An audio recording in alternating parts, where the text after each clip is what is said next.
Welcome to the Deep Dive, the show where we take a stack of your sources and really dig into them to pull out the key insights. That's right. Today, we're diving into a topic that, well, it spans millennia. It's the complex and, let's face it, often controversial world of explicit content. And we're kicking things off with a bit of a historical curveball. Imagine this. The world's very first mass-produced pornography, quote-unquote, wasn't some, underground thing. Right. It was a series of explicit prints, imodi, created in a Vatican-backed workshop during the Renaissance. Incredible, isn't it? And then, get this, it was violently censored by the Pope himself. And that story, even though it's from, 500 years ago, it just perfectly captures this constant tension, doesn't it, between creation, consumption, and control. Exactly. It defines the whole space. Even today, you immediately think of the parallels with, say, OnlyFans, or now this explosion of AI-generated images. It really does bridge the centuries. So our mission today is to unpack how creators, platforms, legal frameworks, how they all navigate this constantly shifting intersection of art, commerce, tech, and social stigma. Right. We'll trace the history, from ancient times, the Renaissance, that brief mainstream golden age, right into the digital era we're in now. Yeah. And hopefully you'll get a really thorough understanding of the economics, the legal pressures, the ethical questions shaping things today. Let's do it. So, okay, before we even get near OnlyFans, it's just crucial to get that erotic depictions, they aren't new at all. Not even close. I mean, we're talking since humans were literally drawing on cave walls. It seems like a timeless human interest. It really is. And what's fascinating here is just how consistent that impulse is, the impulse to create and consume erotic imagery. You see it everywhere. Prehistoric caves, Mesopotamian plaques, Egyptian papyri, ancient Greece and Rome, tons of it. But the key difference, I think, is how integrated it was back then. It was often part of religious beliefs, cultural practices. Yeah. It wasn't separated out and stigmatized as pornography like we think of it now. Okay, so not hidden away in some moral corner. Exactly. It was just part of the broader cultural fabric. So that whole concept, then, of pornography as something distinct, something illicit, that's actually pretty recent, Victorian era, really. Pretty much, yeah. I mean, before then, maybe certain acts were frowned upon or illegal, but just looking at images, not quite the same thing. Right. The 1860s, that was a real turning point. Yeah. Webster's dictionary actually changed the definition. It went from being about writings about prostitutes to licentious painting. And then crucially, the UK passes the world's first laws specifically criminalizing pornography in 1857, the Obscene Publications Act. Wow, 1857. Yeah. And you really see this societal shift when they started excavating Pompeii. Oh, yeah. The Roman sexuality depicted there was so frank, so open. It just absolutely shocked Victorian sensibilities. They literally hid a lot of it away. Like in that secret museum in Naples. Exactly. They couldn't square it with their own very different sense of morality. Okay, so then technology comes into play again. The printing press. Yeah. Revolutionary, right? Meant to spread knowledge, Gutenberg Bible and all that. But it also had a more, let's say, diverse impact. It totally changed how erotic art got around. Something for everyone, maybe. Well, yeah. And this brings up a really critical question. How did mass production fundamentally change things? How people saw it, how it was controlled? Because before, erotic images were usually handmade, maybe for elites, private commissions, that sort of thing. But the printing press, 15th century, suddenly erotic prints could be made widely accessible. They moved out of that private, exclusive space into something much more, public, consumable by many more people. Which brings us right back to where we started, that surprise opening. Emoji, the ways. Tell us more about this. Groundbreaking, scandalous. Okay, so the 1520s, Giulio Romano, who was actually Raphael's pupil. Wow. He creates these drawings, maybe 16 to 20 of them, showing really explicit sexual acts. And initially, they were probably for private spaces, potentially even, believe it or not, the Vatican Papal Palace. Seriously? Inside the Vatican? Potentially. Then Marcantonio Raimondi, an engraver, he takes these drawings in 1524 and makes engravings from them. And that is what's considered the world's first mass-produced work of pornography. Just incredible. And then, to push it even further, this writer, Pietro Aretino, he adds these pretty salacious sonnets to go with the pictures. First time text and image were combined like that. Okay, given how explicit it was, and where it sort of originated, you'd expect the church might not be thrilled. Was it just like a frown? or more? Oh, much more than a frown. Explosive is probably the right word. Pope Clement VII was, let's just say, enraged. The prints were banned immediately. Raimondi, the engraver, got thrown in prison. All known copies were ordered destroyed. Wow. And the second edition, the one with Aretino's poems, same fate. Burned, destroyed. So total suppression. But here's the thing, right? This highlights that dynamic we see again and again. Trying to censor stuff often backfires. It gives it that forbidden fruit appeal. It makes it more intriguing. Exactly. It basically guarantees its legend lives on, even if only fragments survive. It's this pattern. Control clashes with curiosity, and curiosity often finds a way.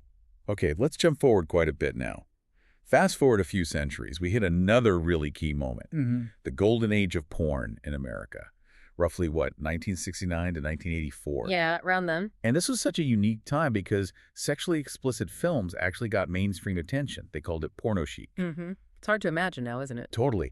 But for a while, these films were almost fashionable, part of the cultural conversation. Yeah, if you look at the bigger picture, you had films like Andy Warhol's Blue Movie in '69, Bill Osco's Mona, the Virgin Nymph in '70. These got wide theatrical releases. Right, in actual cinemas. Exactly. And then came the big ones, like Deep Throat in '72, The Devil and Miss Jones in '73. These were huge box office successes. They even got some critical acclaim. Roger Ebert gave Devil and Miss Jones 3 stars, didn't he? He did. He noted its quality compared to, well, other films in the genre at the time.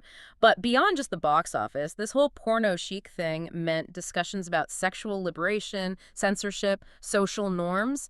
They were happening out in the open, in the media, public discourse, a huge shift from that Victorian hiding things away. I still can't quite wrap my head around Johnny Carson and Bob Hope joking about Deep Throat on national TV. Right. It feels like a completely different world compared to how things are discussed or not discussed today. It really shows a moment where public attitudes were shifting, or at least being tested. Definitely. So what happened? What brought this golden age, this mainstream moment to an end?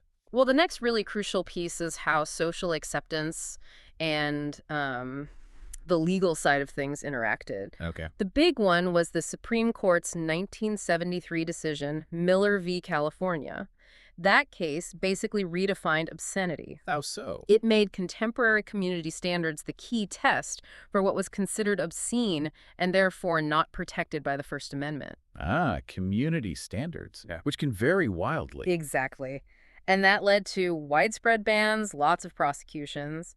It fragmented the distribution network. It pretty much ended porn's run in mainstream theaters. Pushed it back out of sight again. Right. Back into the shadows, more or less. So the legal landscape changed hugely. But technology also played a big part in that shift too, right? It wasn't just a law. Absolutely. The rise of VCRs, video cassette recorders, in the 1980s, that was massive. Home video. Yeah.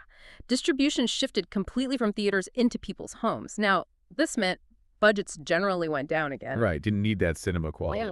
Exactly. But it also led to this explosion of niche content.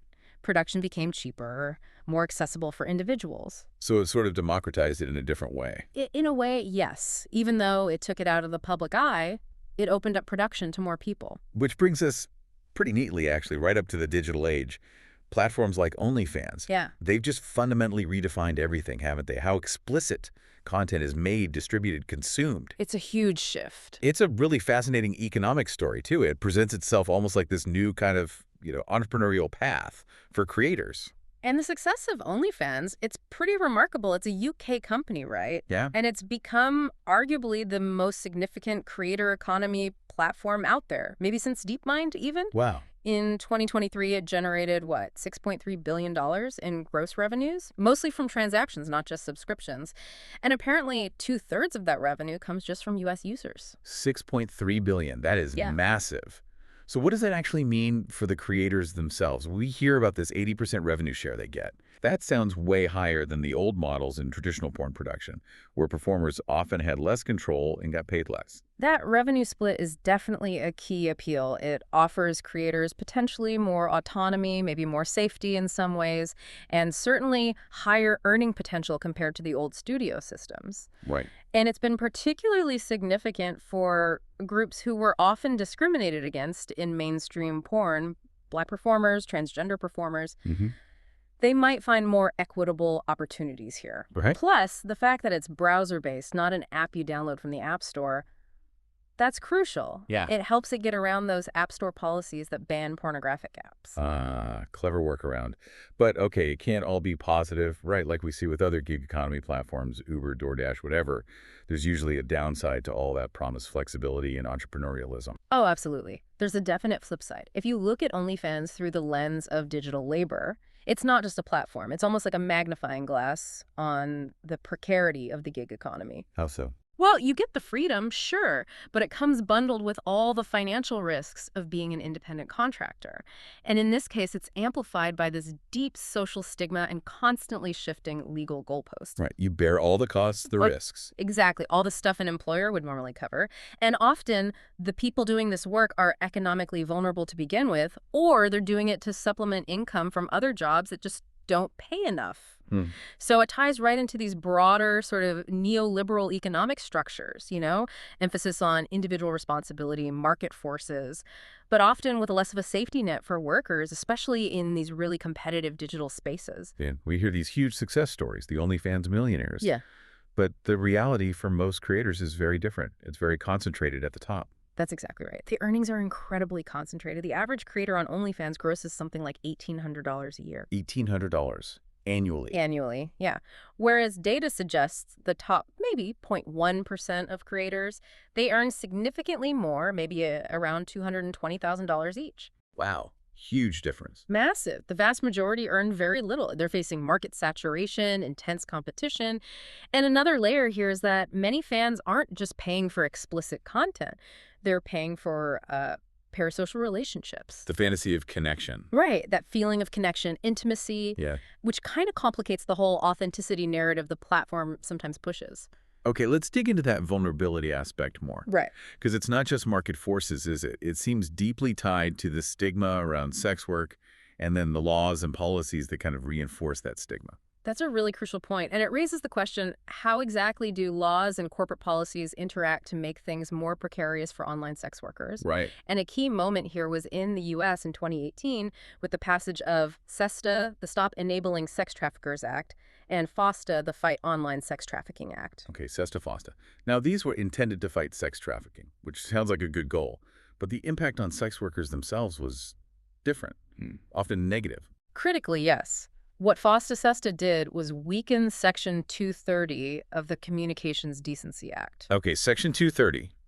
That's the law that usually protects platforms from being liable for what users post, right? Exactly. It's foundational for the internet as we know it. But FOSTA-SESTA weakened that protection specifically regarding content related to prostitution, which included consensual sex work. Wow.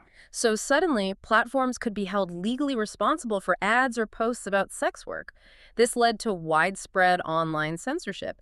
Platforms got scared, started removing content, closing accounts. Making it harder for sex workers to advertise safely online. Precisely. It jeopardized their income, pushed them offline where conditions might be less safe, and ironically, many argue it actually made finding actual child traffickers harder because it drove the whole industry further underground. And this wasn't just a U.S. issue, right? You mentioned America's stance sort of rippled outwards. It really did. This sort of U.S.-centric, sex abolitionist, criminal approach started influencing banks and platforms globally. Well, you saw platforms like Instagram, like X, formerly Twitter, adopting moderation practices based on U.S. law and applying them everywhere, regardless of local laws in other countries. Wow. So users around the world essentially had to start internalizing American legal ideas about sex work, even if they lived somewhere with totally different laws or attitudes. And we saw this pressure hit the big platforms directly. Pornhub, OnlyFans. Absolutely. Remember, late 2020, Pornhub lost its credit card payment processing. Vaguely, yeah. After that New York Times piece. Exactly, about child sexual abuse material and non-consensual uploads. Even after they made big changes to moderation, their Instagram and YouTube accounts got banned later. Right. And OnlyFans itself had that huge moment in August 2021. They announced they were banning all sexually explicit content. I remember that. It caused a huge uproar. Massive backlash from creators. They cited pressure from banking partners as the reason. But then, just a week later, they reversed the decision. Well, the quick reversal. Creator backlash was intense, but they also said they had received assurances from payment processors. It just starkly highlighted the enormous power these financial institutions have. They can basically switch off a platform's entire business model. So the platforms are constantly stuck in the middle, trying to moderate content, dealing with banks, breathing down their necks, navigating these complex laws. It sounds like walking an impossible tightrope. It's an incredibly complex dynamic, and the platforms often end up acting like managers in a way. They set the content rules, like OnlyFans banning certain words or acts, but then they enforce those rules inconsistently. Studies suggest Black and transgender performers often face harsher enforcement. Right. And they can cap earnings or just deplatform someone entirely, cut off their income stream. And this disproportionately impacts women, queer workers, trans workers, often pushing them back into more dangerous, less visible situations. Okay, so just when you think the landscape couldn't get more complicated, along comes AI, artificial intelligence, bringing a whole new set of challenges, opportunities, especially with deepfakes. Yeah. Another huge technological shift. This feels like a major inflection point again, doesn't it? It really does, and it's fascinating. The term deepfake itself actually originated on Reddit back in late 2017. Oh, yeah. From a user who was sharing pornographic face-swapping videos they'd created. Now, of course, the term is much broader. It covers all sorts of AI-generated synthetic media. Like those hyper-realistic photos of people who don't exist. Exactly, or manipulated voices, videos, things that can be incredibly convincing and sometimes malicious. And it's not just about, entertainment or explicit stuff either. Deepfakes pose really serious risks across the board. Financial fraud, defamation. Oh, absolutely. There was that case in 2019. A deepfake voice clone convinced a CEO at a UK energy firm to transfer €220,000. Wow, just from a fake voice call. Yep. And for individuals, think about the potential harm. Defamation, reputational ruin. It can even create this weird, plausible deniability where real events get dismissed as potentially fake. That's scary. And the kicker is, pretty much everything we put online, photos, videos, voice recordings, it's all potential training data for this technology. So it feels like an arms race, as one expert put it. How are policymakers even trying to keep up with this? How can the law adapt fast enough? Well, it's a constant challenge, obviously, but there has been some movement. Just this past April 2025, the U.S. House passed the bipartisan Take It Down Act. Okay, the Take It Down Act, what does that do? It specifically criminalizes non-consensual deepfake pornography. And importantly, it requires platforms to remove that kind of content within 48 hours once they're notified. 48 hours. That sounds significant. And bipartisan support, you said. How did that happen in today's climate? It really is significant. And a lot of the impetus came directly from the suffering and the activism of teenagers, actually. People like Elliston Berry, Francesca Manny, young women who found fake nude images of themselves spreading online. Horrifying. Yeah. And a key reason the bill got bipartisan support, and even support from tech companies like Meta and Snap. Well, the tech companies supported it. Yeah, which was crucial. It cleverly avoided getting bogged down in the whole Section 230 debate. Instead, it draws its enforcement power from the Federal Trade Commission's mandate against unfair and deceptive practices. That seemed to be a path forward everyone could mostly agree on. Interesting strategy. So, okay, bringing this back to us, the listeners, trying to navigate this world where images and sounds can be faked so convincingly. How do we even protect ourselves? How do we know it's real anymore? That's the million-dollar question, isn't it? I think it really means we all need to build up a kind of an immune system to misinformation and manipulation. An immune system? By cultivating skepticism, by constantly asking, where did this image come from? What's the source of this information? By engaging our critical thinking skills much more actively. Right. Don't just accept things at face value. Exactly. This constant evolution of technology and the ethical dilemmas it keeps throwing up, it forces us really to become more discerning, maybe even more human in a way, more thoughtful in how we interact with everything we see and hear online. Be vigilant. Be thoughtful. Pretty much. Wow. We have covered a lot of ground today. Yeah. From Renaissance censorship and the scandalous iModi. Right back at the start. Through that brief moment of mainstream porno chic in the golden age. Then the gig economy realities of OnlyFans, and now landing in this cutting-edge, sometimes frankly terrifying world of AI deepfakes. And what seems clear is that how explicit content gets made and consumed. It's always being reshaped by social norms, by money, by technology, just marching relentlessly forward. Yeah, if you connect all those threads, that human impulse, the one we started with, to create and consume erotic stuff, that seems pretty enduring, constant almost. Right. But the means of control, and crucially, the actual experiences of the creators and the consumers, those are always in flux, always changing. And policies, platform rules, Yeah. often made supposedly for safety or morality. They can have these huge, sometimes unintended negative consequences, especially for already vulnerable workers in this whole sector. Exactly. It's never simple. So our deep dive today really shows, I think, that whether we're talking about a Pope's decree centuries ago or an AI-generated image today, the conversation around explicit content, it's never just about sex, is it? No, not at all. It's always tangled up with issues of labor, power, authenticity, freedom of expression, Yeah, all playing out in this constantly changing world. absolutely. Which leads to maybe one final thought to leave people with. Okay. Considering how fast AI is advancing and knowing that historical pattern new tech always gets adapted for erotic content, Right. It's inevitable. how is our whole idea of authenticity going to shift in the next few years? What happens when AI can create hyper-realistic, totally customizable experiences? Experiences that might even feel, to some people, more authentic than human-created content, which often relies on whole teams interacting behind the scenes. Huh. When the fake feels more real than the real, that is definitely something to mull over.